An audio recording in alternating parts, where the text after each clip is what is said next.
Okay, so in this week's YouTube upload, we've got a question from JGC. He mentions statistics and then he asks, do you need football knowledge to trade?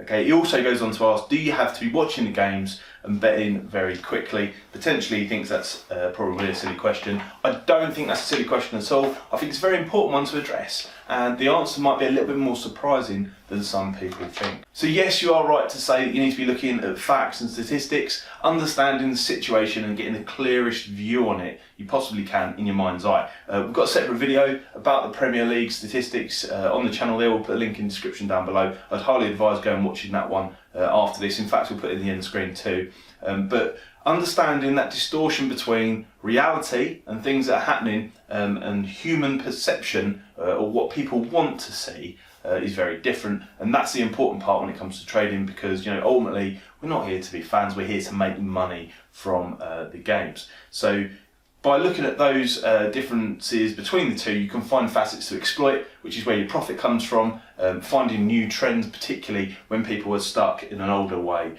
of thinking. But all of that comes from data and statistics and seeing it for what it actually is. So to answer the main part of the question there, because I think really this is a false truth.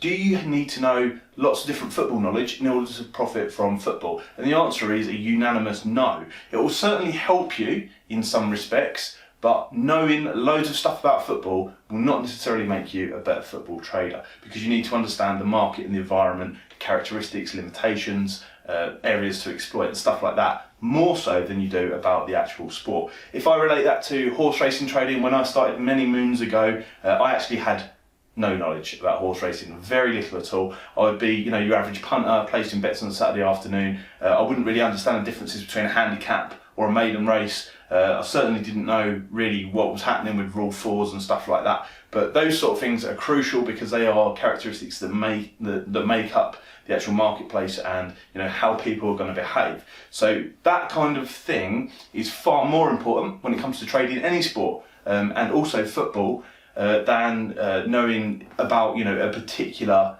player, for example. So you need to understand the rules of the game, the confining criteria that is going to control the outcome of the marketplace ultimately. You can then take that one step further by understanding the differences in human beings, the people that are operating inside the marketplace, because basically when you think about it, all that money sloshing about on the exchanges, either side of the book, whether we're backing, laying, whatever, is attached to humans and human behaviour. So understanding different areas of complaint within the particular sport, that could be something to exploit.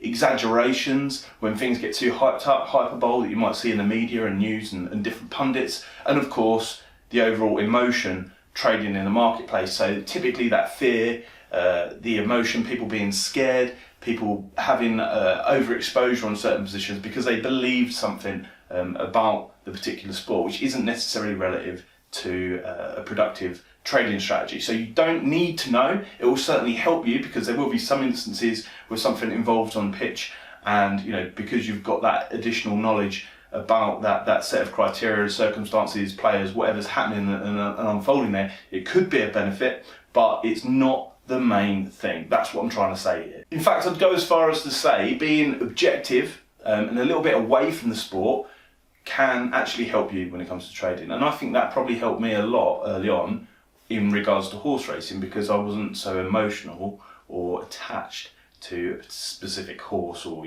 different event around the year. So being objective, being clear, understanding the data, as we mentioned at the beginning there, statistics, is really, really important. So in reply to your point about reacting quickly, that can be very important. To some people, it's their entire edge. You might have seen, in fact there's an article about courtside, and we'll put a link in the description down below too, or there was a news article on mainstream TV in the UK a little while back about courtsiding. Sometimes that reacting quickly is somebody's advantage over the marketplace. It's the one thing that allows them to win on a consistent basis, and there can be very large margins in that. So knowing what's happening, reacting quickly, having the knowledge and all the information at your fingertips can help you react to change, which is that area of exploitation. That is the value for you to pull out the marketplace in terms of profit. So it can certainly help. I wouldn't advise people against trying to react quickly or finding creative ways to do that.